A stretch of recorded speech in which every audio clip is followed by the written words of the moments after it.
Call a meeting to order. Good evening, everyone. Those of you who are new here, welcome.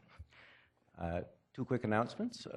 This last weekend, we celebrated the life of one of our local executive for Royal Canadian Legion, Branch 263, the first Vice President, Bill Warwick, who passed away quite quickly after a very short illness. He's a former sergeant with the Vancouver Police Department and did a lot of work with Royal Canadian Legion on a variety of the local charities within our community, and we want to acknowledge his hard work and the work of the Legion in our community. Actually, the uncle of one of our own city councillors, Councillor Towner, and so on behalf of Coquitlam City Council, our condolences to his family and friends. And of course, this is also Lunar New Year, Chinese New Year, and so we want to wish a very happy New Year to our Chinese community, Gang He Fat Choi, our Vietnamese community, Chuk Mang Nam Moi, and our Korean community, Sehe Bok Mani Badu Seo. I'll stop there, but happy Lunar New Year and happy Chinese New Year to our many people from that part of the world. Mr. Clerk. Thank you, Your Worship. Our first item this evening is the minutes of the regular council meeting held on Monday, February 1st. Recommendation to approve. Moved. Moved by Councillor Asmussen, seconded by Councillor Marsden. All in favor? Opposed? Carried unanimously. The second item of business is the minutes of the council and committee meeting held on Monday, February 1st. Recommendation to receive. Second. Moved by Councillor Hodge, seconded by Councillor Asmussen. All in favor? Opposed? Carried unanimously. Item of business arising out of that committee's meeting is a recommendation concerning the Multiculturalism Advisory Committee's meeting of November 18th, 2015. Recommendation from council and committee is that council authorize staff to prepare a scope and process report relative to revisiting the city's multiculturalism strategic plan in order that it better reflect the importance of cultural integration in the community. So moved. Moved by Councillor Asmussen, seconded by Councillor O'Neill. All in favor? Opposed? Carried unanimously. Next item, item 3, is an item from this evening's public hearing. It concerns City of Coquitlam Bylaw number 4640. It's a text amendment to the City of Coquitlam zoning bylaw number 3000 to revise the liquor retailing regulations and permit liquor manufacturing. Staff recommendation is that council give second, third, and fourth and final readings to City of Coquitlam zoning amendment bylaw number 4640. Moved by Councillor O'Neill, seconded by Councillor Towner. And as is our custom, we traditionally respect the wishes of any members of council that do want to defer an item for some further consideration after the public hearing. We can vote, and often do vote the same night, but sometimes we don't. And I'm going to turn to Councillor Reid. I'm not prepared to vote tonight, mainly because the first two bullet points on the bylaw 4640 are where we would permit liquor manufacturing and permit outdoor seating for liquor manufacturers. And the zones are pretty all-encompassing, and I am not quite comfortable with all of these zones because they go into residential neighborhoods, they go beside schools, there's all kinds of things. So I have difficulty with that until I satisfy myself that some of the zones will be fine. Then I'm not quite prepared to deal with this tonight. And I did speak, I mean, I can speak forever on it if you want, but if you're just wondering why I want it put off, that's why. And that's my big reason is I think most of this is good, and I can deal with the last 3 bullets, but the first 2 on the zones where we would allow craft breweries, I have difficulty with, Your Worship. Okay. Councillor O'Neill. Yeah, actually, I would like to know a little bit more, and maybe staff would. I mean, if we're deferring this, is it for staff to meet with council to give us more information, or for Councillor Reid to do more research on her own, or for, I'm not sure exactly what we're deferring this for. So I understood that Councillor Reid is about to, perhaps after others have spoken, about to move a motion to defer pending her ability to work on a potential amendment that might deal with specific zones that she's not comfortable with. That's how I took it. Well, there was a question. yeah, I just needed to, I wanted to understand what the deferral Councillor was O'Neill's- for and who had to do what during the deferral. Because if we wouldn't be any further ahead when it came back. Well, I have several things that concern me, mostly that we're asking for all the zones, and most of them on here I don't have any problem with, but there are a few places in the community that would show up in a zone that would allow this to happen that I don't think are appropriate. Then I don't know why you're just not voting against this bylaw now. I don't know what the deferral is going to accomplish. I'm sorry, but I'm just having... Because I really don't want to vote against something that I like part of. I want to finish discussing some of the options with staff that I might have. I'd like to refer it back to them for confirmation. So what are you seeking confirmation of from staff? They need to know, and I think the public would need to know if we're deferring. That's good. Then maybe all. I'll start. So there's Okay. maps that Yeah. we were given, and they're all in purple and blue and green. And these are all the recommended zones over the whole city. Unfortunately, the purples say they can be either service commercial or limited commercial. The greens say they can be either C2, C4, C5, and C7. I'm not having too much of a problem with. C2 I am. But none of these spots are detailed C2, C4, C5, or C7. And it's attachment 3, if you care to look at it. Oh, sure. Yeah, yeah.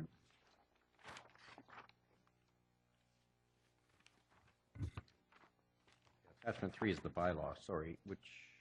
Attachment 3, Oh, you've got a item different... 1, oh, sorry, you're on the other public packet. hearing brief. Sorry. Well, I was looking through the public hearing brief. Okay. We've got to get a better numbering system because attachment 3 in this public hearing brief is the bylaw, and attachment 3 to item 1 is a map. So, Mr. McIntyre. I'm not sure. Oh. Oh, that one. Okay. Your Worship, if I could, just maybe to help assist council in this discussion, I know you have in front of you a slightly confusing labeling for the attachments, but color maps that council can see. Chris had made sure that the same maps are on the system, and we've got them up there now, so you'll see that on your screens, and they'll show the various zones, and I think Chris has even taken it to trying to get that more detailed breakdown. Like, for example, the map that's up before us now on this screen is the southwest quadrant of the city, and you'll see out of the recommended commercial zones. That's a third map. That's a different map. That's a different map. That's a different map. No, yes, that's right. What this is, it's a map that we had prepared that basically takes those attachment maps you have in front of you, More sense. and it just breaks out those colors, because we understood there was some question about the agglomeration of commercial zones and industrial zones, so we've tried to break that out, and that's what's shown on this map here. There shouldn't be any difference between the actual areas covered. It's just in the colors to differentiate the zones. Okay. I can take a half an hour to do it now or look later. In any event, that's why I'm deferring it. If you want me to go on, I'll go on. Okay, the motion is to defer. Is there a seconder? Seconded. On the motion to defer, Councillor Asmussen. I guess my question for Councillor Reid and staff is that are all these zones, and we listened to the presentation, all these zones equate to the possibility of liquor establishments, whether it be a pub or a restaurant or some type of liquor allowable in all of these zones that are shown on these maps, just not craft brew pubs. But. Through your chair to Councillor Asmussen, that is correct. All the commercial zones recommended, the C2, the C4, C5, C7, CS2, CS1, as well as the CD1 zone, would all permit liquor primary establishments, food primary establishments. The proposal would also then allow them to have the liquor manufacturing use as well. A craft brew pub would count as a liquor primary establishment. So the zones contemplated are exactly the same for the commercial zones. So if we removed some of these zones, we'd be removing it then for all types of liquor establishments in those areas. That's not the proposal on the table. The proposal from staff is our recommendation is that these zones, in addition to already allowing the liquor primary or the food primary establishments, would also now allow for the liquor manufacturing as well. Okay, thank you. Okay, Councillor Zerillo. Thank you. Well, I support Councillor Reid's suggestion to just sleep on it. I learned a lot of new information in this public hearing. I certainly thank everyone that came up to speak. I learned a lot about the realities of the operation of these type of establishments and also the intention of the use around these craft breweries. And I'd actually like to be able to support it. I'd like to be able to support it wholeheartedly, but I'd also like to support it in a responsible and fair manner. And I think to make that decision in these 15 minutes, just it doesn't seem fair to those that are already invested in our community and also for those that are potentially about to make very large investments. And I would ask staff, we did ask about schools. These maps do not show the schools with it.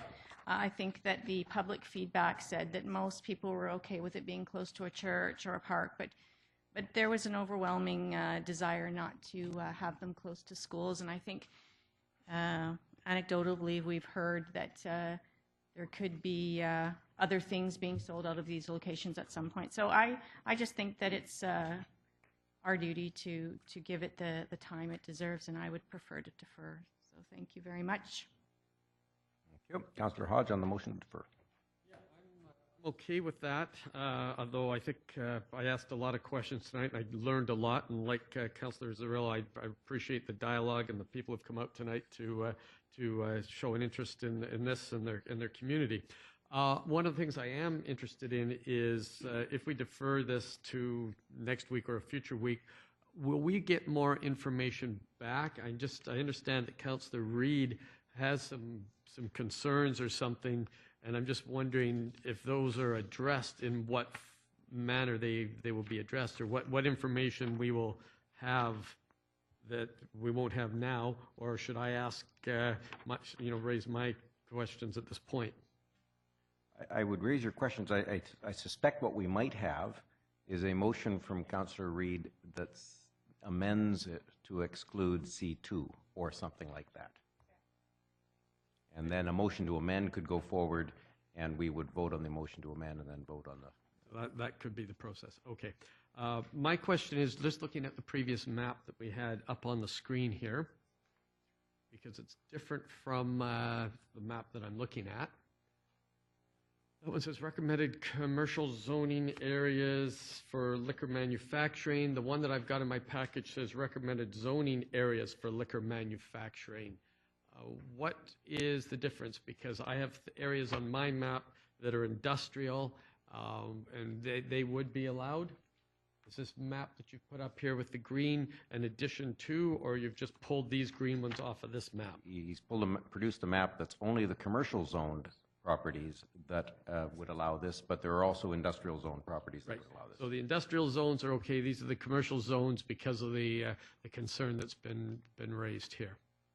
You could have produced another map that's just the industrial zones, but Right, so I see that's just pulled off of here, but we haven't eliminated these. These are just so we can specifically talk about the C2 or the commercial zones. Mr. Jarvie. Yes, that is correct. It was just for adding additional level of information for council, but it wasn't to introduce any other zones. All the zones that were recommended for the liquor manufacturing that were previously identified, and the map was just for information. So to be clear, you said it was to add more information. It was actually to add a greater clarity related to the question, because this isn't new information. This correct. Was it was not new information. That is correct. It was just further clarity. It's not new information. Of the information that we've already got here. Perfect. That's correct. Are we able to in a zoning, in this discussion, eliminate individual areas, or we can only deal in zones?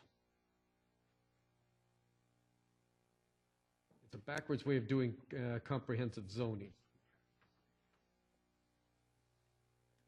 Through your worship, there are mechanisms that you can use through the zoning to have site-specific criteria. You can limit specific uses to individual properties.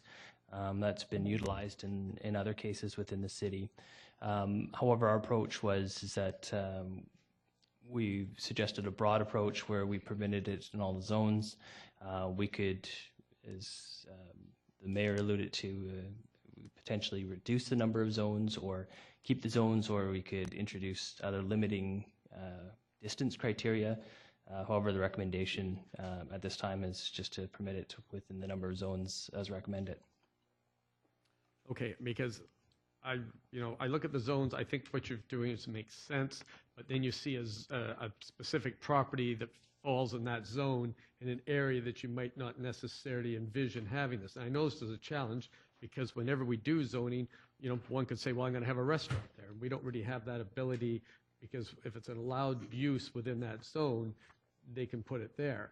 So in theory, by passing this, we're allowing it, anything here that has this color on it could have one, and the only way to change that would be to do it at this time through an amendment.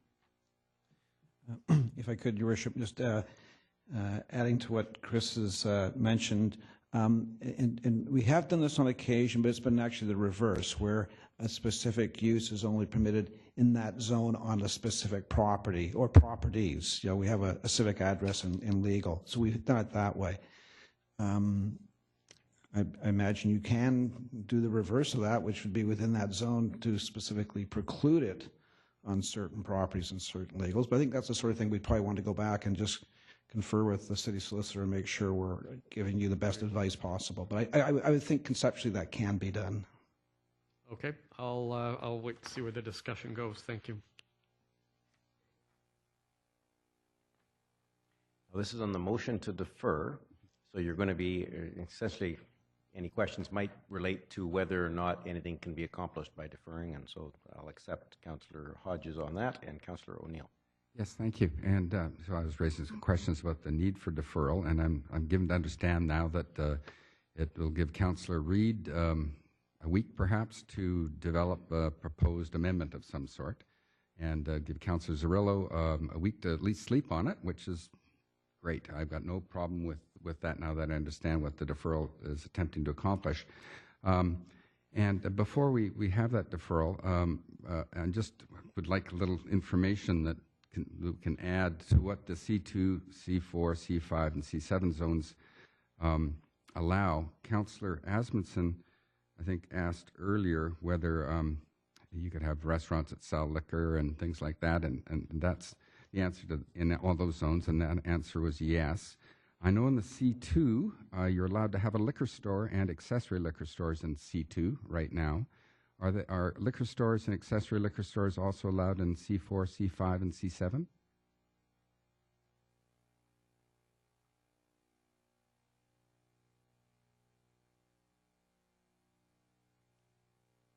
Mr. Jorvie. Yes, that is correct. Liquor stores are permitted within the C4, C5, and C7 zone as well. So, okay. Well, then I look, okay. It's going to be very interesting to see what sort of amendment we might have, but I'll wait for a week. But right now, these 4 zones allow liquor stores, accessory liquor stores, restaurants to sell liquor. Okay, good, thank you. Councillor Wilson. You're next. If we defer this, is it correct in, because I'm just trying to understand the repercussions of this, we can't receive more information then? Okay, so unfortunately a representative from the RCMP isn't here anymore, but I held off on some questions for him until this part of the hearing. So maybe somebody from our staff can answer this question. The RCMP had no concerns with eliminating the distance requirement for all of these options. So they're okay with having a craft brewery with a lounge license beside an elementary school. Is that your understanding?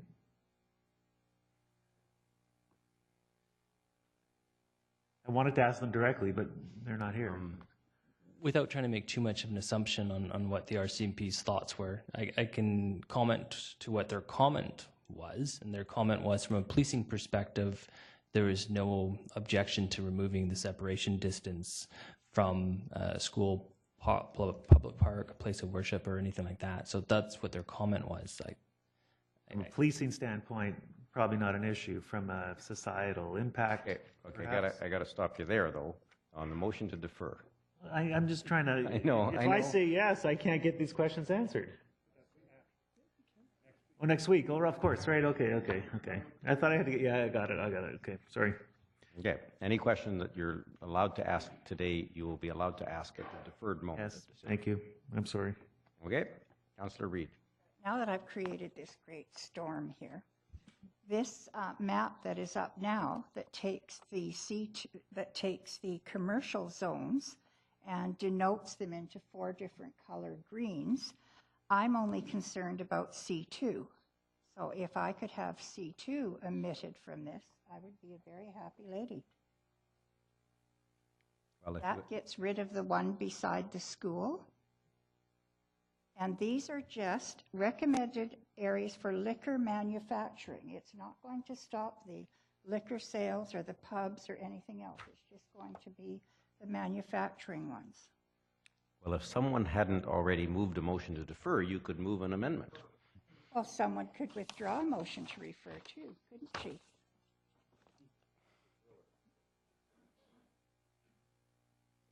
That would solve my problem, because as far as all the other zones go, I'm fine. It's just this one darn zone that's just the wrinkle for me. Okay. We have a motion to defer on the floor. It's been seconded. I'm going to, I will support the motion to defer. We actually have it's a politeness that we have. We accept, as a matter of course, if someone needs more time, wants to sleep on it, wants to contemplate an amendment or whatever, we simply allow it, generally speaking. And I will appreciate it that I suspect council will be allowing it today. We will be voting in a moment on a question to defer this item until next week's meeting. Your Worship, I can take back my motion to defer, because I never had this map. This is the map I needed. This is what I wanted to clarify with staff. I wanted the commercial zones denoted. This did not do that. It just told me it was commercial. So now that I have this, I'm a happy girl. Mr. McIntyre. Thank you, Worship. Certainly pleased when a councillor is happy. I'm a little slow at the map, but it is helpful. Yeah. Just the one thing, one observation I would make as your city planner is think of the C2 zone as a little bit of our there for the long term or the long time sort of commercial reservoir, or just the pool of commercial properties. So we have up North Road, along Clark, I'm just talking now about southwest Coquitlam, along Austin, like sort of the Austin Heights Village. And yes, there's a few, I wouldn't call them outliers, but sort of specific pockets of C2, the Como Lake Shopping Village. There's a little concentration there at Austin and Monday, then the one down at Mariner and Austin as well. But by and large, our C2 has been sort of the standard commercial retail district across Coquitlam. Yes. What happens is, based on the plans, neighborhood plans that are approved by council, typically those sites go through redevelopment to a higher zone, to a C4, C5, C7, it's higher density. And so that's why you don't see a whole lot of the C4, C5, and C7, because they're sort of site-specific rezonings that have taken place over time. So the C2 right now is kind of that larger commercial holding zone. So It covers a lot of area, but really, if we're trying to provide opportunity and choice for businesses to locate, I would suggest you might not want to narrow it down too far. If there's areas within the C2 zone that council has concerns with in terms of proximity to other uses, perhaps where it's just a small pocket surrounded by residential, where council feels that just because the C2 zone exists there as a node, you may not want to have that liquor manufacturing in that location, as opposed to just a blanket removing it from all the C2 zones. So I just put that out as to help, if there's going to be referred back to staff, if we have a sense of what council's looking for, we can then better analyze that and come back with a report for you. May I? That would be great if I could just pick and choose. There's only about 4 places. I see Craig's looking too. I mean, there's only about 4 places that I think it's inappropriate, especially due to what else can be sold in liquor outlets in the next little while. So I do have some concerns. I have a whole residential community to worry about too. So I will look to the mayor, whatever he wants me to do, but there's only a few zones that I don't think manufacturing should be in. The pubs, the liquor stores, all that is fine. It's just the manufacturing I'm having a little trouble with. Okay, so we have a motion to defer on the floor. We can, in any case, I suspect it would be a motion to defer, even if we were to indicate to staff that we wanted a particular change. Let's say the Mundy Road in Austin was the one we wanted out. We could defer it and pending staff bringing back the appropriate amendment for council's consideration. And we would then have something that we could vote on because it would have a different map in the bylaw. We can make an amendment to a bylaw on the fly like this is awkward at best, and it's fraught with difficulties. So, but staff right now doesn't have the correct indication from council as to what we want. We have an indication from a councillor as to, and 2 councillors by the sound of it, as to one particular location, and several others are hinted at. So I think we're going to end up potentially, if a councillor wants to move an amendment to this in the next meeting, they will need to be speaking with staff so that they have the amendment prepared. The amendment would then be either clear enough in that staff already have produced the documentation and the bylaw amendments, or else the motion next week will be a clear indication from council what amendments we need before we give it second and third reading. Mr. McIntyre. Yes, thank you, Worship. I think that's a good summary of options and choices.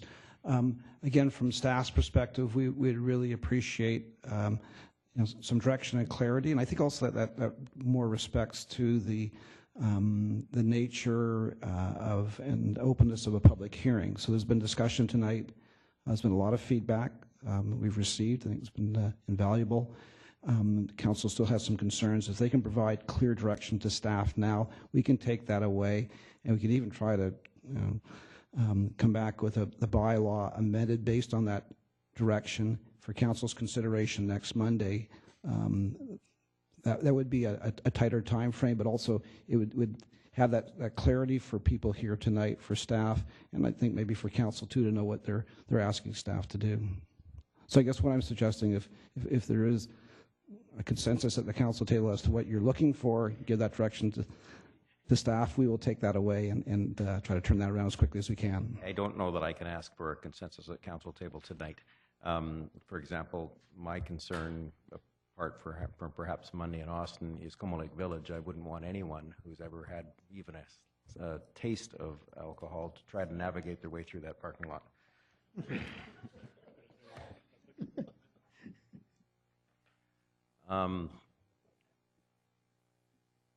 Okay, it's a motion to defer it. Motion is to defer. I'm going to call the question. Great. Mr. Clerk, will you repeat the motion before us? Just because a motion to defer requires 2 issues. It either has to give the specific date of the meeting, and what I have recorded is be deferred to the February 22nd regular council meeting, which will happen following the public hearing scheduled next week, or it would be any other conditions which must be fulfilled, which is along the lines of what Mr. McIntyre was talking about, the time it would take to revise these items. As it stands now, I have it to defer to the February 22nd regular council meeting, and as Mr. McIntyre indicated, staff will do what they can to prepare materials prior to then. It may not be submitted to council as part of their agenda, as that deadline is tomorrow, but they will be able to bring items in order to facilitate the discussion that would naturally take place. So defer to February 22nd meeting. That's how I take the motion that's on the floor right now. Councillor Zerillo. Thank you. I just wanted to respond to Mr. McIntyre's request. What I'm going to do when I go away tonight is I'm going to look at the transit corridors in relation to these zones. I'm going to look at where are the bike paths, and I also want to look at appropriate lighting for late night walking. I think what I heard tonight was that these will end up being clustered areas, and that's why I need the time, because I can't receive new information, I guess, but I mean, we need to know, if we're making decisions about land use, we need to know the buses, the bikes, and the lighting, and I need to drive around and do a little bit of reconnaissance. So I just wanted to share that with you because you were asking specifically.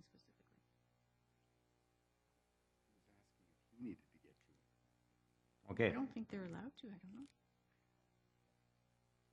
Okay. Motion is to Mr. Clerk. Just wanted to provide, council is always able to ask clarifying questions of staff. That is not left, even though it's after the public hearing. What they cannot receive is new information that was not presented at the public hearing and available to all, but council in its deliberations is allowed to ask clarifying questions and receive answers from staff. Yeah, the map before us, for example, is a clarifying map. It doesn't contain new information. It only restates the information in a different way. And certainly clarifying questions about legalities or whatever can be asked and answered. And that can be asked and answered next week as well. Okay. Councillor Hodge. So you asked if there was consensus around the table on a couple things. I don't know that we have tonight on the concern about the zoning that Councillor Reid has raised. So what would the process be? A member of council could bring forward an amendment next week saying, I support this except for these areas. Council will then debate it. It could be amended on the floor further, and the discussion would take place there. Would that be how the process would work? I suspect the amendment would be a motion to have staff report back with bylaw amendments that reflect something else, unless it was very, very simple, such as, you know, remove that one. If it were more complex than that, we'd be much better off coming to a consensus here and having a vote on what it is that staff are going to do exactly. I know that right now, at least one member of council isn't comfortable making that choice tonight, and that's fine. That's our. And I'm fine with that. What I don't want to see happen is that something comes forward next week and other council members sort of say, no, I don't like that, or I don't want that, and then it gets deferred again for further discussion. So I'm thinking if Councillor Reid has a couple of spots that she's concerned about, and I have a couple of spots, would be better to have that discussion tonight so that staff can then go and prepare that, and then we can have that discussion next week, which also addresses Councillor Zerillo's request, which is to defer anyway. I just hate to defer this and then end up in a situation next week where we can't come to a decision. No, I absolutely agree. Our challenge is tonight. One member of council, at least, would rather not make a decision tonight. Yep. Another member of council is prepared to make a decision, but only if amendments are made, and those amendments can't be made tonight. But we could put forward direction to staff on what that is. At least we would know if we had consensus, and that would give them a week to draft, or one of us to draft it. Mm-hmm. I'd like to at least have that discussion. Try to get consensus at the table tonight on the concerns about a couple of these properties in the C2. I don't know we'll get there, but I'm willing to give it a try. And we're being held back by our procedure bylaw, which requires that a motion to defer is not deferrable. Once we pass the motion to defer, we can't even have this discussion about sharing information. Once the motion to defer is on the floor, can't have unless it's right. We'll do this then. we'll do this. Does anyone object to us removing the motion to defer so we can discuss the bylaw? Does anyone, no, it's not withdrawing, does anyone object to removing the motion to defer? I see no one objecting, so we'll set aside the motion to defer. We might come later. On the bylaw, Councillor Reid, or Councillor Reid. I would be happy if we took the one out at Monday, and you would be happy if we took the one out at Como Lake. And other than that, now that these are done, I think I'm quite okay. Those are my two. Well, one's yours, one's mine. Yep. That's it. Councillor Hodge. I have two, because they're commercial. There's another map. There's the city center and North Coquitlam map, which similarly has two C2 zones, one at the corner of David and Johnson up on the plateau, and one at the corner of David and Coast Meridian on Burke Mountain.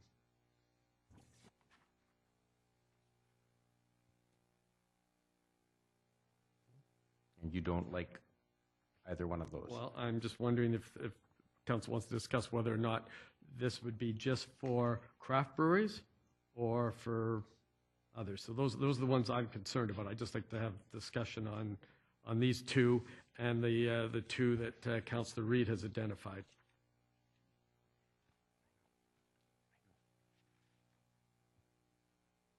Okay, so we've had three members of council weigh in on individual properties that they wouldn't want it to be included in the liquor manufacturing.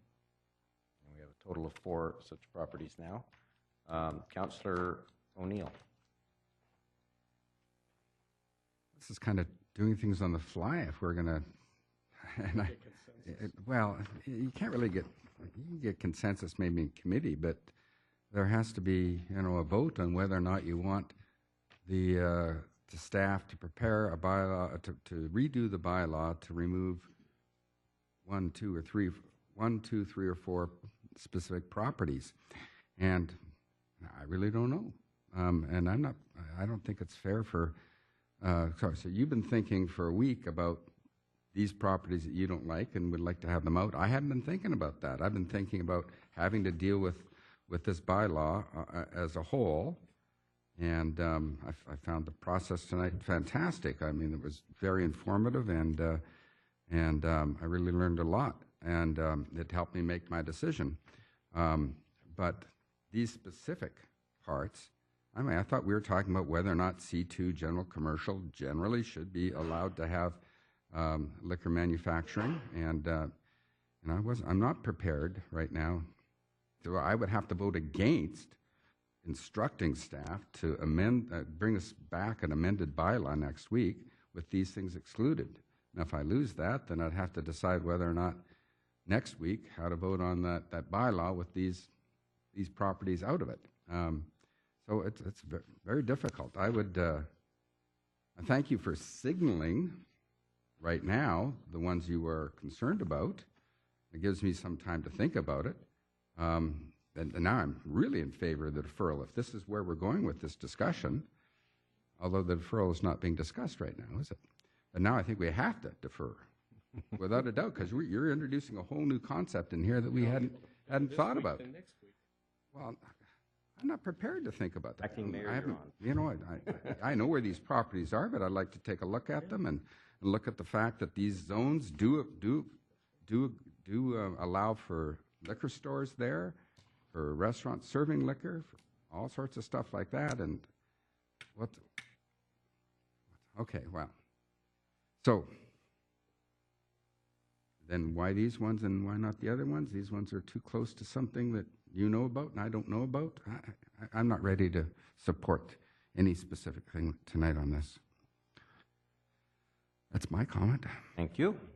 Yeah, this is becoming more complex than normal, and of course, the chair has to do what council asks. I'm left though with the complexity of this particular process. I don't see a really bright light at the end of this tunnel. Councillor Marsden. Thank you very much. I'm going to echo Councillor O'Neill's comments there. I think spot rezonings on the fly is really just not good governance. I think we've had some tremendous presentations tonight, and I thank everybody that came out to the public hearing and appreciate the passion that goes along with this. To look now and have to think off the top of one's head exactly what a neighboring property might be that could cause us a challenge down the road, I think is the wrong steps. So we think of Mundy because of some correspondence we had as part of the public hearing, and there's a school right there. I couldn't tell you off the top of my head which of these C2 zones may abut a school across our city. So there might be others along that line. So I'm challenged to look and try to identify the key spots tonight and say, here you go, because I think we could miss something.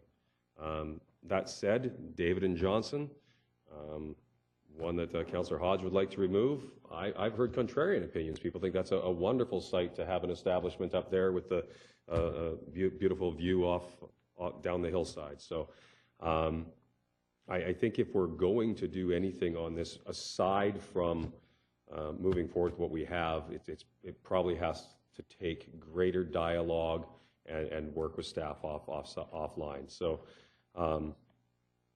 a question I would have with regards to a concern, and using the Mundy Road one as an example, it is C2, so currently there's allowances that it could have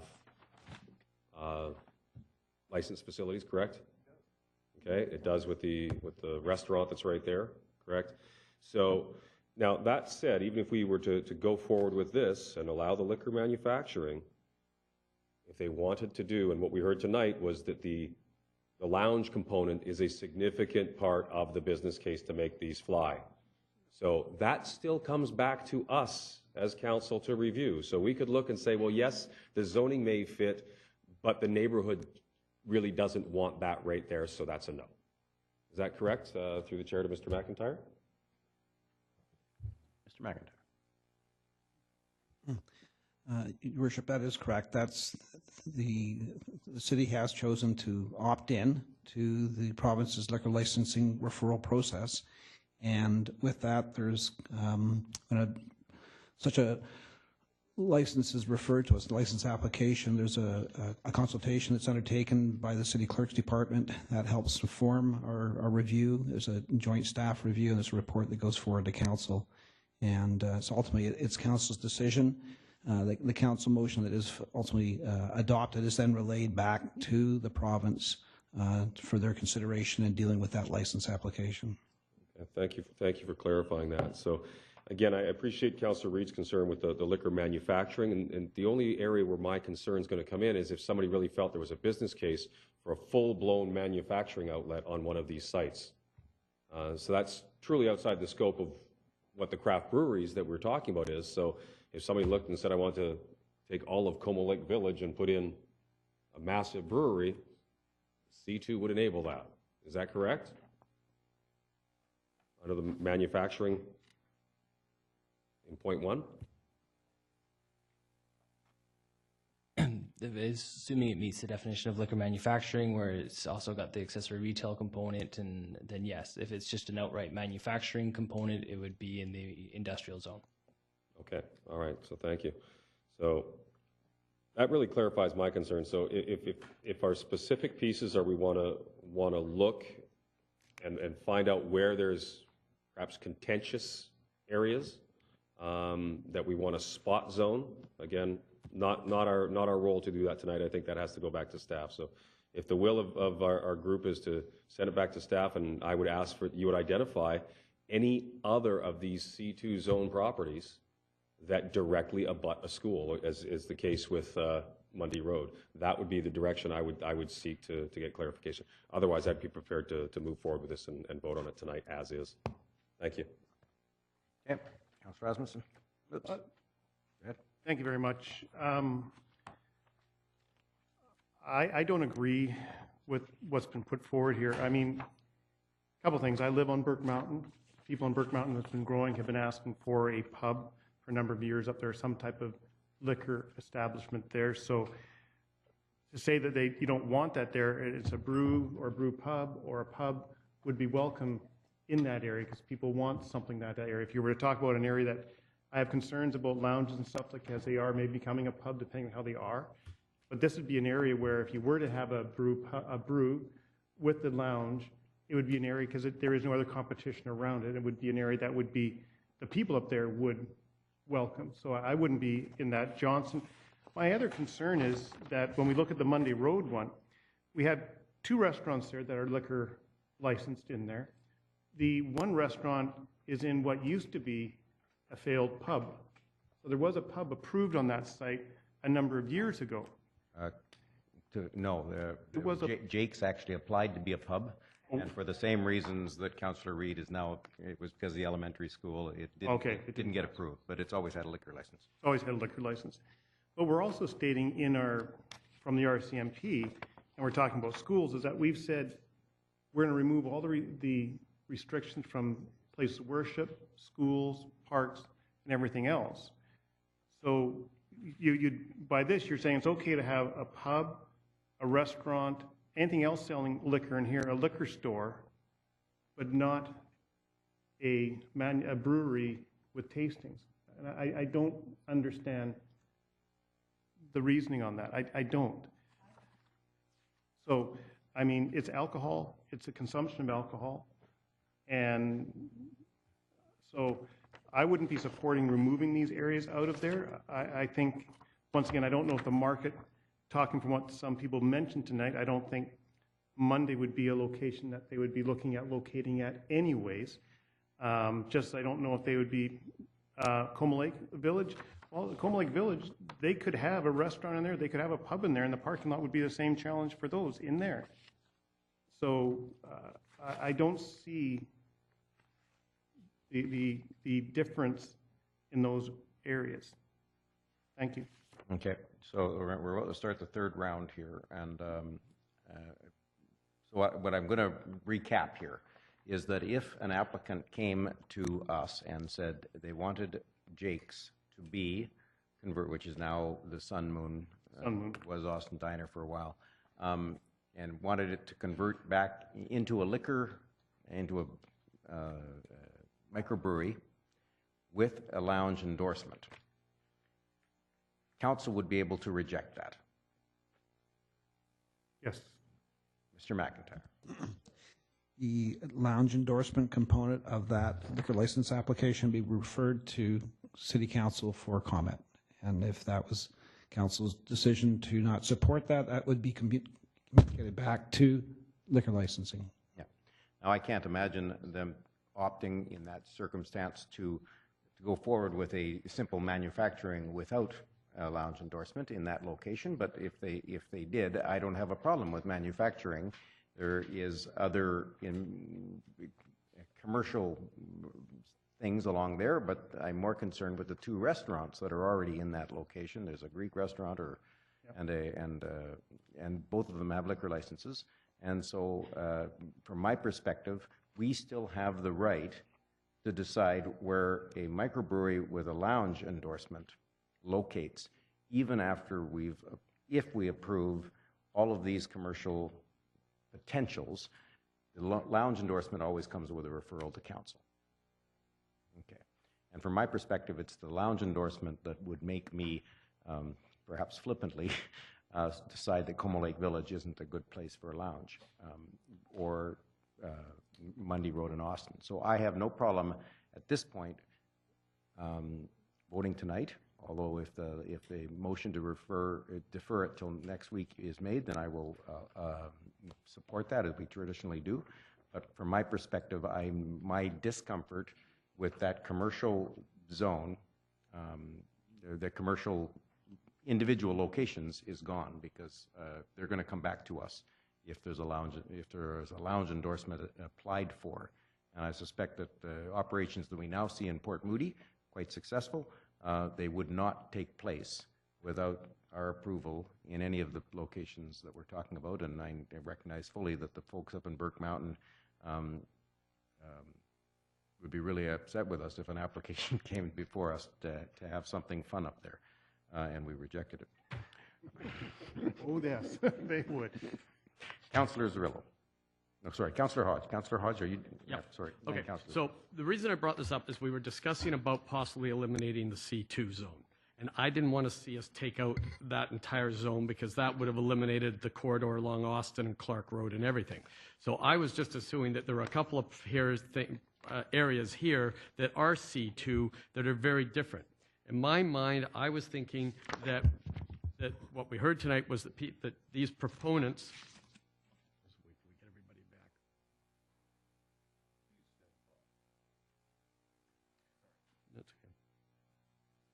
Going to have another meeting, we can have. My concern was that this discussion started with the idea that somebody, or that Councillor Reid wanted to take out the C2 zone because there were some concerns about some individual properties. That's when I asked, are we able to do comprehensive zoning and just work around those ones? And I said, no, that didn't really work, and that staff would need some time to do the bylaw. Then I heard that, okay, we should try to get some consensus. The last thing I wanted to do is have the discussion we're having now next week and then have to defer everything. So I put this out just so we could have the discussion, decide if there's enough interest in some of these, we can go out and have a look at them, we can have staff look at them. So I just wanted to start this discussion. In my mind, I was thinking that we weren't going to be able to have the second chance at some of these. From what the mayor has said and talking to other people, is they would still come to us for a lounge permit, so we do get that second chance. However, listening to the people who spoke tonight, it was pretty evident to me that from a business case, most of them want to have a lounge. So I wouldn't want them going to put in a manufacturer and then find out later that they weren't going to get the lounge. So I think that if we're not prepared to put lounges on these properties, we should be forthright up front and say, this is not a place that we would accept a lounge later on. Because from what I understand, it's a two-step process. You don't apply for the whole thing with the lounge and do it all at once. So I just think that to be fair to people that are thinking about establishing these businesses, we have to let them know that this is not somewhere where we would support that. The other part of this is that what I heard tonight is that these things work best in clusters. And while I agree it would be nice to have an individual craft brewery operating like a pub up on Burke Mountain, I don't know that I would want to see full-scale manufacturing or a group of 3 of them in a row next to a school. Hopefully someday. And so that's why I raised that one as a discussion point. As for the Burke Mountain, we know we're going to have a village center and everything someday down the road. But I'm not saying I don't want to support these. I was just concerned that we were going to do blanket support and it was either an all or nothing right now. And so if we're fine that these can be dealt with on an individual basis later, then I'm okay not targeting them now. But I would hate for somebody to come forward with an application or thinking that this would get accepted, and then we say, well, we meant all C2, except we really don't like these ones. So I think, in fairness, if we have that opportunity to have this discussion now, it's in public, and if down the road, we shouldn't then say later, no, we don't like it. We can have the discussion now, and if everybody agrees that we can leave them on the map, I'm fine with leaving them on the map. I just don't want to have this discussion 6 months from now when somebody comes forward with a lounge application. I don't think that's fair. Absolutely, but I would argue that if someone comes forward 6 months from now with a lounge application in an area that clearly council might have reservations about, I'm just not. I don't have that hesitation. They're not going to sign a 6-year lease and then come to us. They're going to do their due diligence. They could come for a regular craft brewery, Absolutely. then come to the lounge, and that wouldn't be fair because we might say, well, we'd like to. I think it would be perfectly fair. A lounge is different from a manufacturer of beer. Okay. So. Yeah. Fair. Okay. As I said, I'm not tied to taking these ones off. I just thought let's have that discussion now, as opposed to taking the entire zone out. Councillor Zerillo.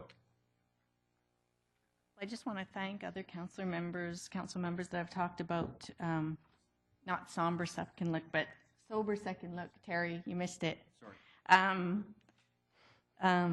Sorry, were you speaking while one of your colleagues was? Oh, come on. I did a pun and you weren't even listening. Okay. And it's like 11 o'clock at night.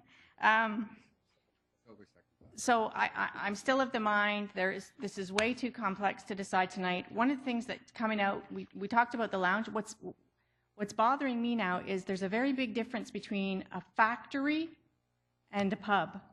And we are opening this up to potentially a factory, and we're saying we can come back and we can decide if we're going to give them, that we're going to approve a lounge license. But at the end of the day, we're giving them full ability to have a factory, because this is talking about liquor manufacturing. So they can be making vodka, they can be making sake, they can be making any kind of liquor manufacturing in a factory. And I don't know if any of you have ever lived in Saskatoon or Winnipeg, but I can tell you that when booze is made, it smells. And I would just like to have the time to think about if these are factories that are going to come in up at Austin and Nelson or Clark and Foster, that I'd really like to understand what are the residential impacts around these things. So I just wanted to make that point, that I think this is a very, very important discussion. I'd like to be able to support the breweries, and I just think we need to think each and every angle out thoroughly. Thank you.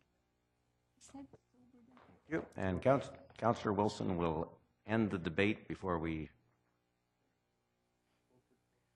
Well, I mean, I agree with Councillor Zarillo, and you know, a lot of the talk during the public hearing was about the liquor stores. Almost all of the talk and our discussion is about the craft breweries, and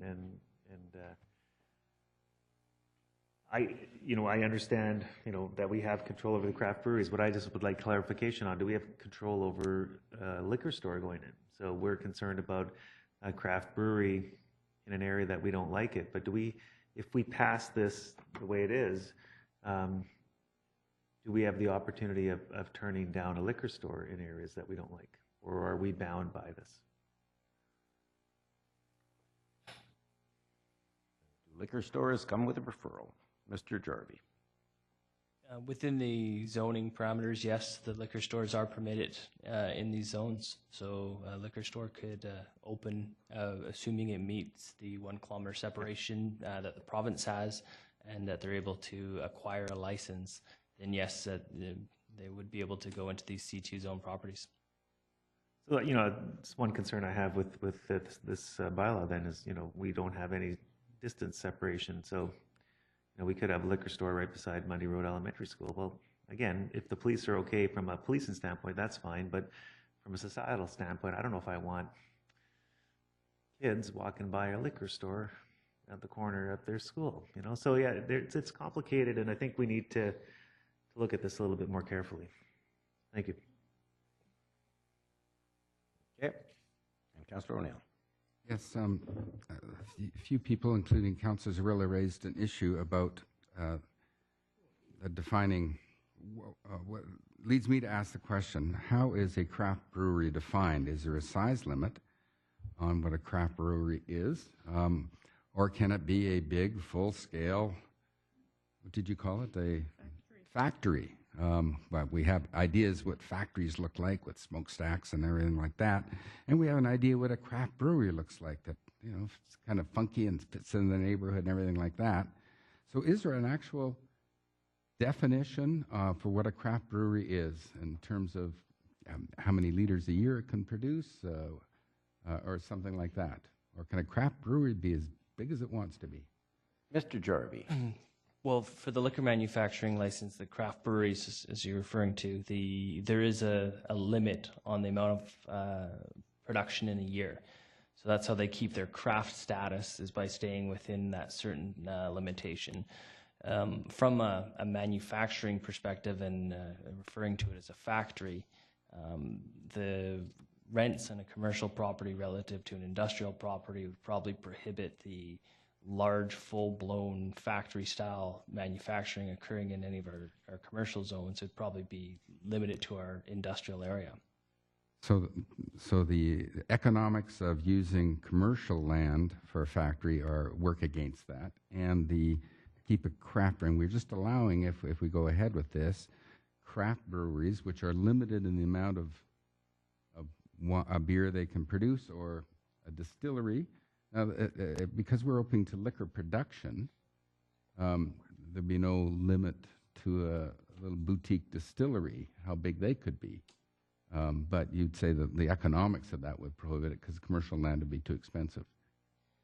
Yeah, and I mean, and size of your equipment is also going to dictate the size of space that you need. As some of the proponents that came up to speak earlier talked about the time that's involved in production, and a batch of product takes a while to get through. So I mean, there are certain size requirements and restrictions based on the type of equipment that they're using. Okay. So right now, we're not actually debating the deferral anymore. That got put aside to see if there becomes sort of consensus on removing some specific properties from the allowed C2 zone. There's no consensus emerged there. So maybe I'm helping the chair out here, or helping the clerk, or helping Councillor Zerillo. She's still saying she wants a deferral. So, but that's off the table at this moment. So we're still talking. The only motion that's on the floor right now is the motion that I moved, an hour and a half ago, an hour ago, to approve this. That's the only motion that's on the floor right now, because the deferral got taken off, and we're trying to find consensus on something else, right? So that's the way I think I understand it. But Yeah, at this point, so we're going to have to direct. my read of it is that we're not going to get consensus on that element, the spot zoning sort of issue that someone referred to. It's not actually spot zoning, but it is similar in some ways. So we're not going to get consensus on that. So I suspect what we're going to end up with is we still have at least one member that wants to defer. We will have a motion to defer. We will probably, I will support that, and I suspect council may support that. Next week, a council member may come with a motion to amend. Right. When your motion comes up next week. Right. That's what I thought would happen. So it'd be up to the individual councillor to work with staff, perhaps, to help formulate that, or whatever. Craft whatever it would take. Craft whatever. Yeah, that's a good Yes, one. Okay. exactly. Thank you. Okay. Thank you. In the interest of trying to bring something forward, I was about to. trying to bring something forward next week, Councillor may Lodge. pass. Okay, in the interest of bringing something forward next week that may pass, we've looked at a few sites. I'm not opposed to the ones up here. I've just, as I said, I didn't want to take out the whole C2. So I'm fine leaving these ones on. I see that there's the potential down the road for further checks and balances if they come up. So I'm comfortable with leaving those, because I see the pluses and the concerns for those, and I'm happy that they could be addressed later if the need arises. And to me, I think that council is really only expressing concern over the one at Mundy and Austin. So if that's the only one that's going to come forward next week, we don't have to worry about the other ones. And if an individual councillor wants to make that motion, they can do so at next week's meeting, and we sort of have an idea which one's coming. In the interest of consensus. In the interest of consensus. The only one that we're really going to worry about is that one at Austin and Mundy. Or somebody else can put something on the table, but at least we've had the discussion, and people can go out, and if they think one's coming, they've got a week to go look at the site and be prepared for it. My only concern is I didn't want to have this discussion at the last minute next week. Councillor Wilson. There's lots of areas that are potentially problematic. There's the Lansdowne and Guilford corner right by Scott Creek Middle School and Glen Eagle. There's Glen Elementary, which is bordering an area where this would be allowed. So I mean, there's other areas that other than the Mundy Road School. So again, I'm not comfortable with us, picking and choosing tonight. I think there's got to be a little bit more thought in this. And again, I just want to confirm these maps say recommended commercial zoning areas for liquor manufacturing, but this also relates to any kind of liquor store as well, correct? They're already allowed under. Yeah. Okay. All those areas. That's not on the table tonight. That's well, but it's the separation distance that is on the table that I'm worried fair about, enough. right? And then the other thing I just would like a bit of clarification on is somebody said it's a two-step process to get the lounge endorsement, and I just wanted to clarify if that was the case in all cases, or sometimes it's not, sometimes it isn't. Can you get everything at once before you even open up? Yeah, to clarify, Mr. Jarvie. it is possible to make your application for both licenses concurrently. How exactly the province would deal with the timing of those, I'm not perfectly clear. But I know of another liquor manufacturer that had opened recently in Pitt Meadows that did open with a lounge endorsement from day one. So they can make an application concurrently. Again, then that second component for the lounge endorsement would come through council's review, and at that opportunity, council would have a chance to provide some feedback on that. Okay. And while we're at it, maybe could I ask, do you have any concerns with having a liquor store that we have no say over opening up right beside an elementary school? Well, from the separation distance from a liquor store to a school, it's not currently regulated by the province. Right now, looking at the municipal scan, no other municipality of the 11 that we looked at had additional separation distance requirements. So Coquitlam is a little unique in that respect. So it's inconsistent with the way it's applied through the region. And same thing with the liquor primary licenses. There's currently no separation distance from those to a public park, school, place of worship, or another liquor primary or liquor store. So as we were talking about with opening a craft brewery with a lounge endorsement, economically it may not make sense to open up beside an elementary school if you're selling alcohol, but maybe so from an economic standpoint it just doesn't happen. So it's not an issue in all these other municipalities. I don't know, it just seems counterintuitive to me that you wouldn't have some regulations on there, you know. Anyways, okay, I'm good on that. Thank you.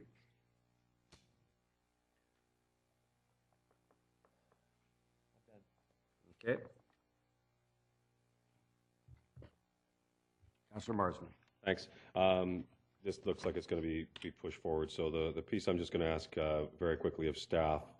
We've got the documents here that show the C2 zonings. If in preparation for next week, you give us that map that shows the C2, and then overlay that with attachment 1 and 2 from the public hearing, which shows the specific locations of designated school sites. Because again, that appears to be where the contentious issue is. So again, let's just look and see where we've got situations where it specifically abuts. So if we'd have one map that shows those two things, I think that'll give us the clarity that we can come to conclusion next week. Okay, thank you. Okay.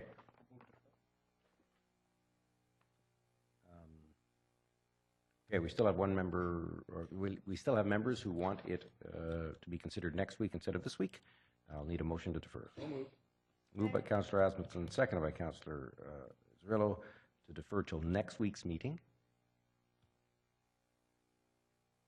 All in favor? Opposed? Motion carries unanimously.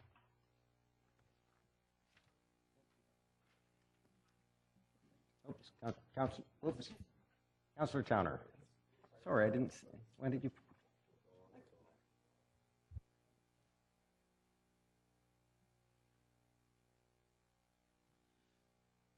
Next item. Thank you all for coming and waiting for us to conclude. Next item, item 4, is a development variance permit authorization for a two-family residence duplex at 3393 Derbyshire Avenue. Prior to reading the staff recommendation, I would invite the mayor to call for speakers.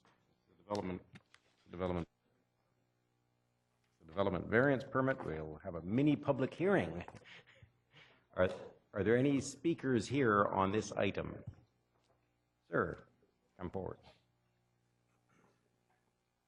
Oops. I'm on the list. Sorry, one moment, please. Oh, we have actually have a, you're right, we have a speakers list. Just one moment, sir. That's me. Oh, you're Steve. Yeah. Mr. Charbonneau. I'm Steve Charbonneau at 1418 Duchess Street. Bought my house just over a year ago, and in front of the house is an empty lot that's being proposed for the duplex. And at the time, I asked our realtors, "What's with that lot?" He says, "It's single family, but they're trying to get it zoned for duplex, but it doesn't look like it's going to go." we loved the house, and Burke Mountain's beautiful, and we knew there'd be growing pains and all that stuff, but kind of forgot about it. And then all of a sudden it now appears that it's in line to go. But I have some concerns about our area there. One, Mary, you made a comment about Coma Lake Village. I grew up right around there, and well, we have our own Coma Lake Village, and it's called Duchess Street. It's a very, very narrow street. I wouldn't even call it a street, it's like a lane. You cannot get two cars going either direction because of the parking on there. So if there's any cars parked, which there are, every single house has a suite, 2-bedroom suite, and all the houses now are built on the street. So if you look at the proposal for the street itself, I think there are six parking spots, or 6 cars allowed between Duchess and Derbyshire and Highland. Well, if you do the math, there's 1, 2, 3, 4, 5, 6, 7, 8 homes right in there. Most people have 2 cars plus renters. There's 1 to 2 cars per there. You can't get parking. So if I invited you up to my house, Mayor, for a drink tonight, you'd be parking your car on Princeton. If I have people over, it's a bit of a concern. So with this this duplex, which also has a basement, so it's 3 stories. So I'll be looking at a very large structure in front of our place. I don't know if you have pictures of it. Even though it's a beautiful, like the homes up there are very beautiful, yet it's quite a monstrosity if I'm looking at this thing. And I'm just worried, is it going to be suited out as well? So they have parking allotments on the property, but as you know, as I know, there's street parking. So to me, it's looking like a lot like Vancouver when I lived down there. You have to get there early to get a spot on the street. And I don't know what the answer is. And then around the corner on Highland, there's another proposal for more of the same. And just up the street on Highland is all these duplexes and multifamily dwellings, and also up on Derbyshire, which is not far away. So all of this is converging on our little street where people take side cuts up our street. And I've got 2 children, and in amongst the growing pains are the cement trucks and all the big vehicles blasting through our area and taking a shortcut through our street. And I know that will end someday, hopefully, but right now it's a concern. And I'm concerned about safety. I'm concerned about parking. I'm concerned about resale. And I know the properties are going crazy up there, but is my property, because it backs onto coast, number one, that's not great. It's fine, that never bothered me, but with a big duplex in front of me now, is that going to affect my sale compared to others close by? I don't know. So these are my concerns. My wife and I are very concerned about what's going in front of us. And that's all I've got at this point. I'm pretty much exhausted waiting through us all this other stuff. So this is my first time in front of you. I apologize. I should have said good evening to you, but I'm basically done just like you are. But anyways, and again, I love it up there, and I know it's going to be great, but as soon as I bought the place, this parking is going to be an issue, and safety, and I don't know how or what you guys are thinking when you even said yes to this. Have you been up there? Have you seen it? You might want to take a look around what's going on up there, because there's no parking on Derbyshire, there's no parking on Highland, and Princeton is about the only one that is actually a street where you can park on either side. So I don't know what the planning went into this, if there was any. So I'm pretty disappointed if this goes through, just on those aspects. That's all I've got. Staying on right there, I think we've got some questions for you, Councillor Wilson. Thanks a lot for coming and for enduring the public hearing there. We've all been up there, right? I mean, it's not like we haven't experienced the situations only to live in that situation, but we've all been up there. We've heard the frustrations, and we are trying our best in the new areas to make sure that we don't make the same mistakes.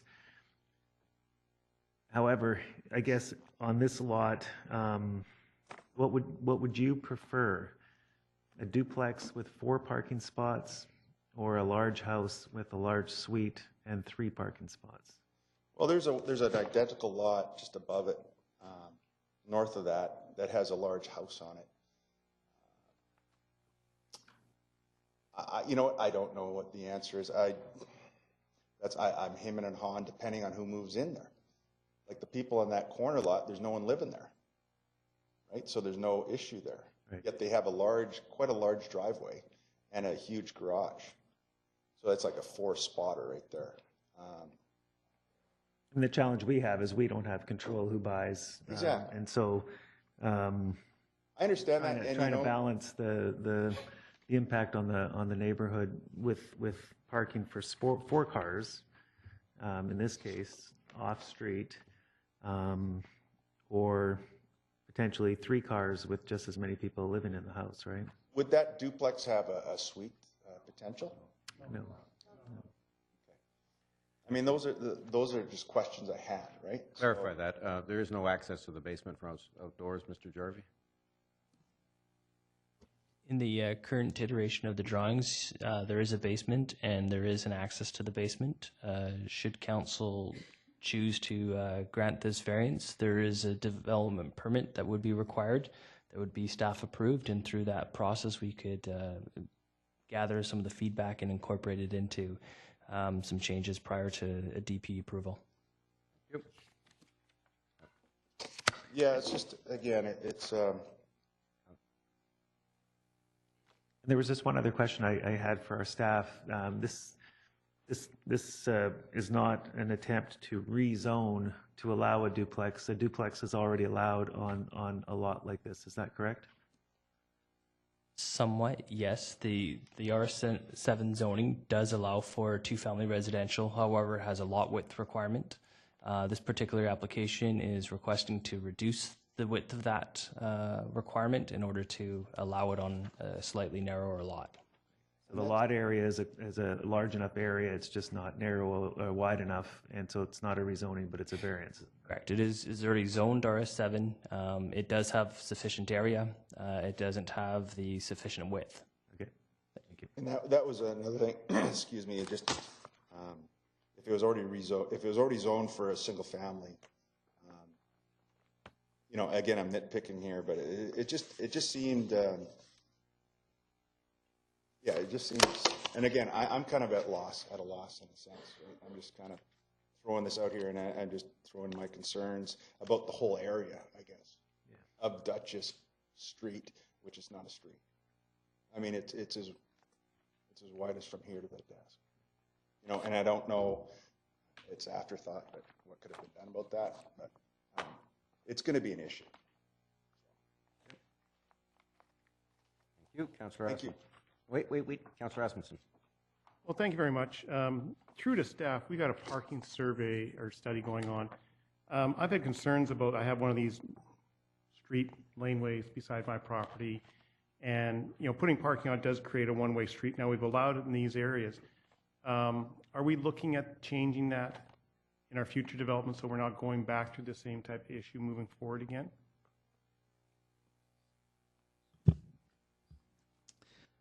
Through your worship, the current parking study we're working on, getting darn close to having it ready for council, we haven't specifically looked at these narrow streets. These are have been used as sort of an exception basis in certain areas, like, for example, these lots here along Duchess that front out onto Coast Meridian. There's a local access standard for this road that goes along there, Duchess Street, and so it's less than the typical single-family residential road standard. But it's based on, you know, a site constraints, site challenges, and with access from one side of that street. Where it gets a little challenging is with that narrow width and still trying to provide some opportunity for on-street parking that's typically on one side or the other. If the question is, or would we look at this, it could be thrown into the mix of the parking study, though it's kind of late in our analysis on that, and it might be something we can give some initial thought to, but it might be better examined in terms of our overall road system and on-street parking arrangements for that. And so we could have some discussion in this upcoming report, but I don't think we could have a set solution at this point in time. Well, I would hope that we would relook at this, because when I look at this street here, and you know, you have Coast Marine, which is no access off, so Dutchess is becoming a through street, so it really should be an 8.5 meter wide roadway for all that 2 lanes of parking on it, because it's functioning that way. And so I think we really have to really think this. We're dealing with this one now. The one issue I think was raised earlier is that, as we've just mentioned, is duplexes can't have suites with them. The proponent's also actually willing to put a covenant on top of that, stating no suites allowed to protect on that. I think it's in the report. My other issue around the area, and I've driven up there a couple times, I live on Burke Mountain, just below you, is I drive by and early morning, because I go up early morning, I go by and I see cars parked on the apron. So it appears to me that nobody's using the garage to park their cars in their garage.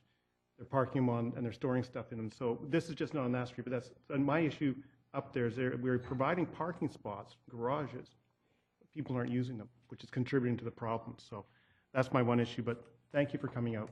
I just, one last thing, and I agree with you with the garage thing. You can get a car in there probably. But again, okay, so we could probably take one car off. And if everyone did that, that would be great. I'm just wondering about like compensation. Like, could we make some parking around Highland or something instead of no parking anywhere on that street? Like, I'm just, like, there's got to be something, right? So I'll leave you with that. Thank you. Thank you. Yep. Councillor, you're back up. One quick question. This is the public hearing portion of it. Okay, I'll wait. You can, I'll wait. there's room for questions after the public hearing portion of it is over, but you can ask them now as well. I'll wait. Okay. Our next speaker is Doug Massey. My name is Doug Massey. I'm a partner at Chirkover Massey Architects and Engineers.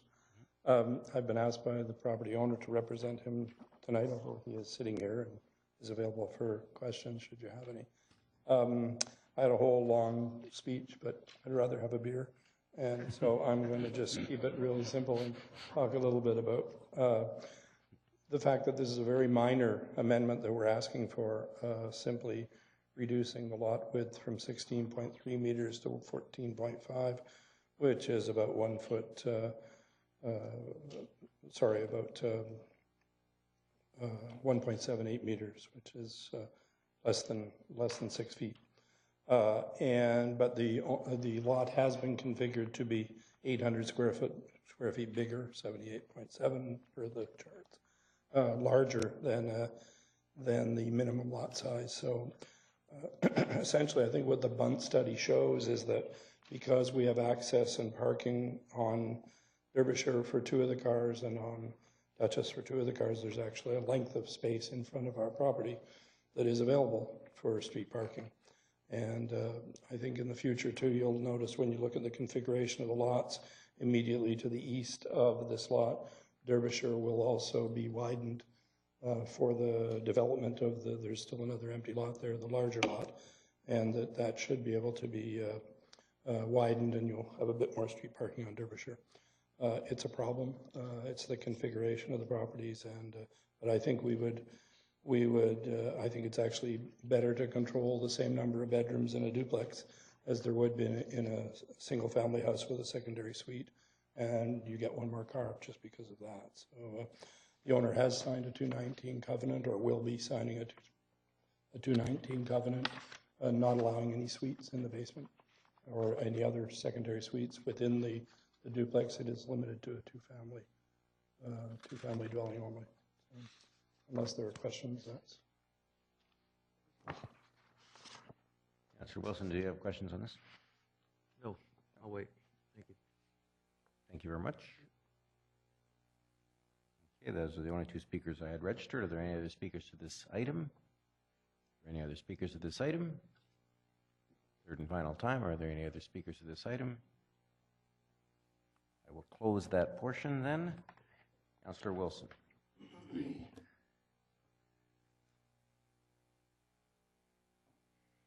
Thank you. I just want to say a couple things about this, and then I'll ask a question. I appreciate the fact that this might sound counterintuitive, but there was only a one-car garage in this house on both sides, because this forces a family to actually park their car in the driveway in that spot that the garage would have covered. So again, to me, that shows a sincere effort to make sure that the cars are going to be parked off the street rather than the garage, both sides of the garage completely filled with stuff. So I think that, ensures that, it'll have slightly less impact as well if it was a two-car garage. My question was related to the parking issue on Dutchess, and I'm not sure if Councillor Asmussen was referring to this when he asked his question earlier, but would we ever consider making Dutchess a one-way street so that the two-way flow of traffic wasn't an issue? You come in from the south, leave from the north?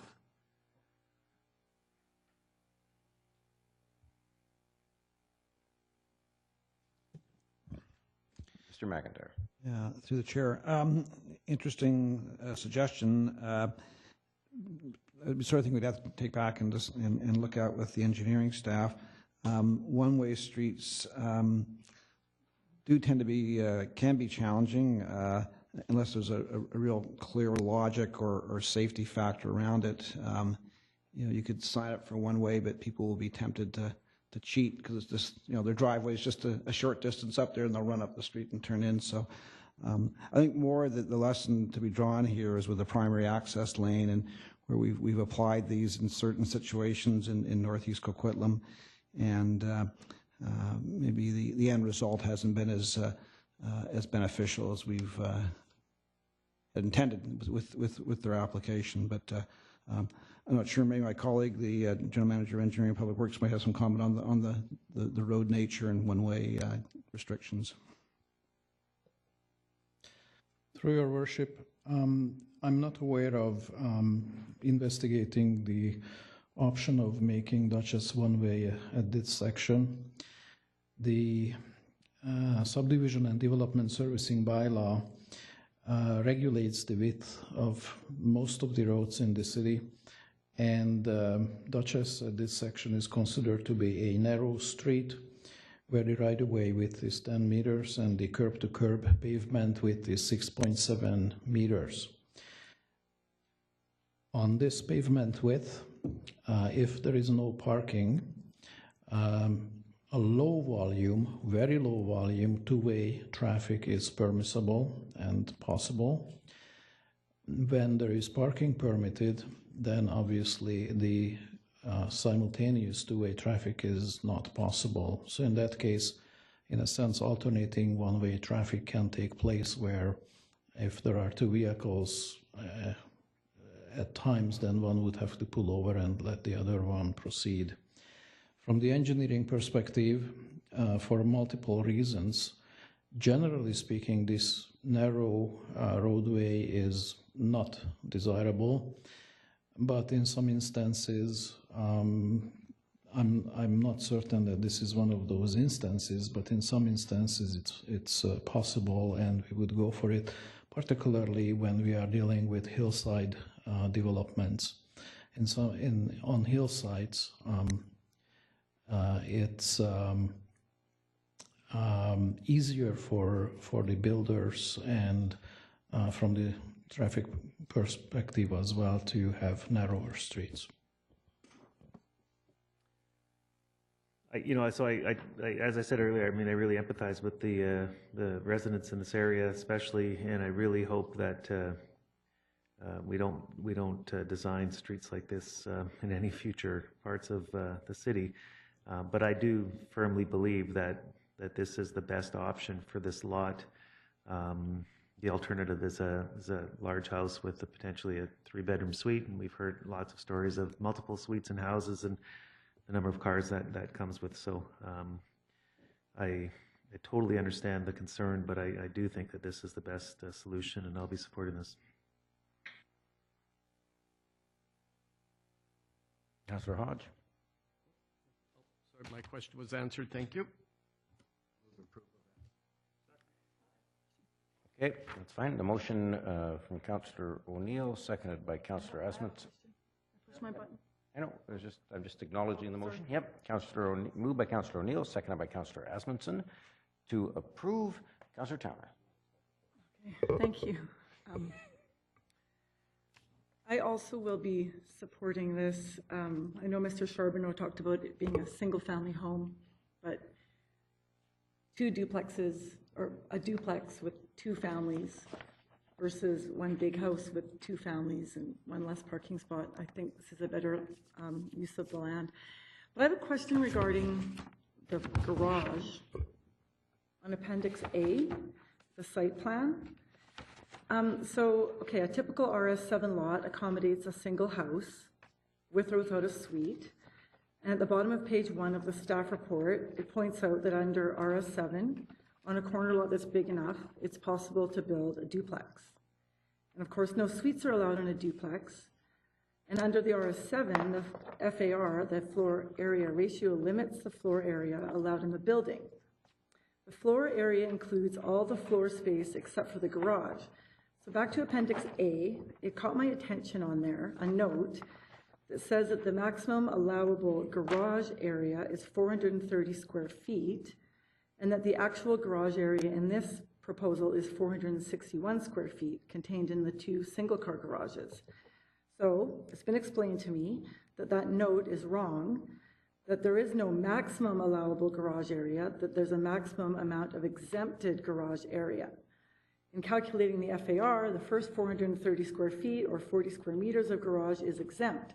So now, after this very long-winded preamble, my question is, when we allow a duplex on a larger RS7 corner lot, can we not exempt 2 two-car garages?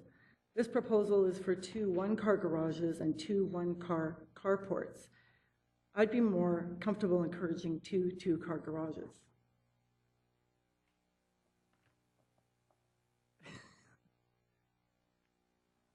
I know. So, well, it caught my eye, and I started making phone calls. Mr. Jarvie. Thank you, Your Worship. Yes, I think that is definitely something we can look at, is looking at introducing a second 40 square meters or whatever number we determine to be appropriate for an exempted area for the parking of the second unit or in the future. So I hope that made sense. This is a rule that applied to RS7, which typically is a single family. Yeah, if supported by council tonight, this would be the first duplex developed under the RS7 zone in Northeast Coquitlam. To my knowledge, that's the case. The zone RS7 was created out in 2008, 2009. So this would be the first time it's been applied. Hence why maybe didn't notice before that it was 40 square meters applied to 2 units as opposed to just the 1 unit, because the 1 unit is the typical scenario that we see. Okay, so my second question is actually related to conversations we've had repeatedly on council about trying to get larger garages where possible. So with this maximum exemption being 40 square meters, we're kind of encouraging builders to keep garages at 20 by 21, and if they build larger, then they lose their allowable floor space in their home. And we keep hearing that people are using their garages for storage and they're not parking in there.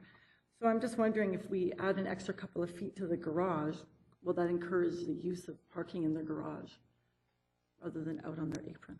As part of the parking study that we're currently looking at, we can look at what is an appropriate size for a garage. And as part of that, if we determine that there's another size as opposed to the 40 square meters, that we can bring forward that at that time as well. Thank you. Where did the 40 meters come from? Should I pick a number out of the air? Yeah, it's nice and round, but To be fair, I'm not 100% certain why. I know in the RT1 zone, historically it was 42 square meters. Why, when we went into the northeast and introduced the RS7, that it became 40, I'm not sure.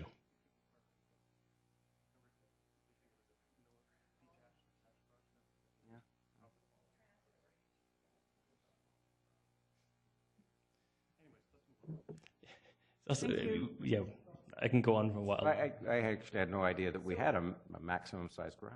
But so we don't, as Councillor Towner alluded to, it's not a maximum size garage, it's the maximum area exempted. So if you want it to go larger, there's nothing stopping you. It's how they're choosing to allocate the space.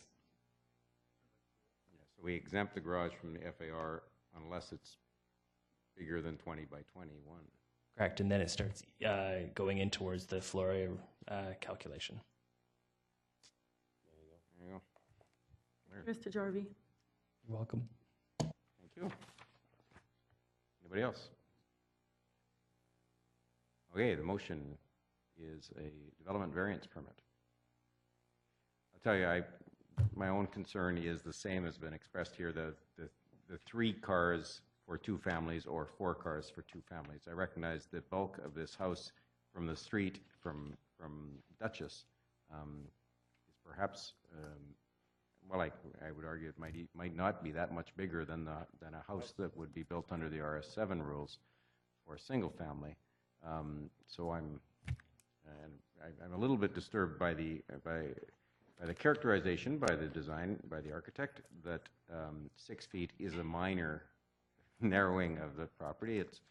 It's 20%, I think, or 15% of the property width. It's a significant narrowing of the minimum width, and that was one of the reasons I was leaning toward not supporting it, and away we go. So motion is a development variance permit. All in favor? All opposed? Councillor Hodge and myself are opposed. Motion carries.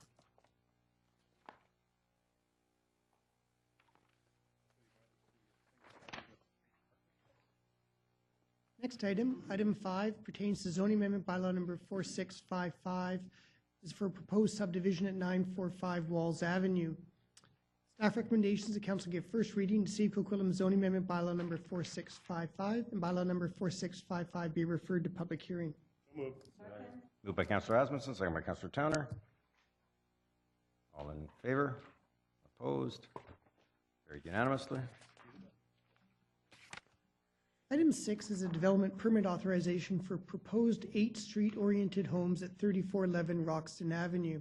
Staff recommendations that council approve the signing and sealing of this DP for 3411 Roxton Avenue and that the mayor and city clerk be authorized to execute it. Moved by Councillor Zerillo, second by Councillor Asmussen. Councillor Reid. Just want to ask, because there's 8 houses in a row here, and I see that you've extended the aprons. Is there any other new parking innovations that you're coming up with? Because these developments are coming in, and we're just going to keep approving them on the old rules unless we get some new rules.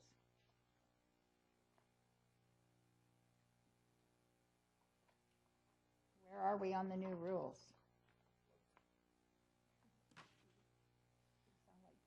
Mr. Jarvie. Yes, thank you, Your Worship.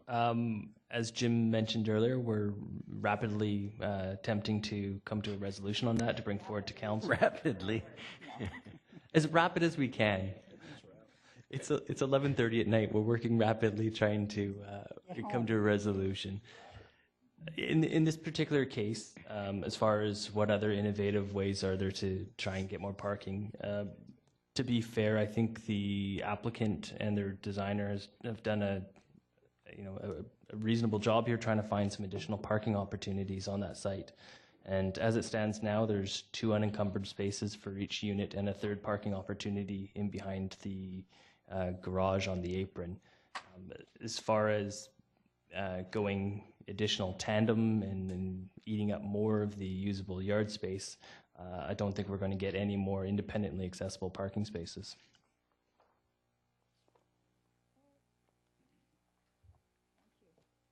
Thank you. Councillor Wilson. Thank you. I really want to thank you for going back and working with the proponent on this to make more parking available. So you've done a great job on the first 3 points in the backgrounder, but point 4, addressing and lighting, didn't seem to be addressed in the rest of the report. Was there any chance of getting sort of lighting on the lane and address numbers?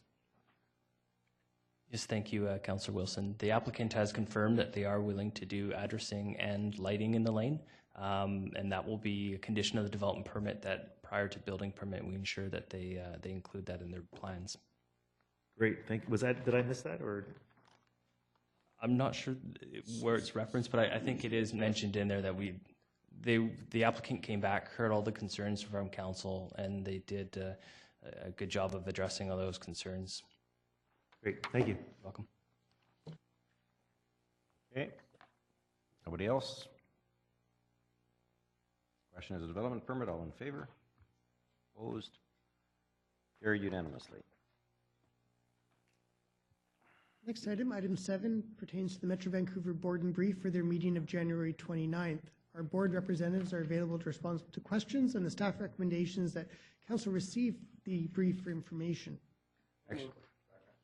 Moved by Councillor Asmussen, seconded by Councillor O'Neill. I just wanted to spend about 20 minutes explaining one of the items on this.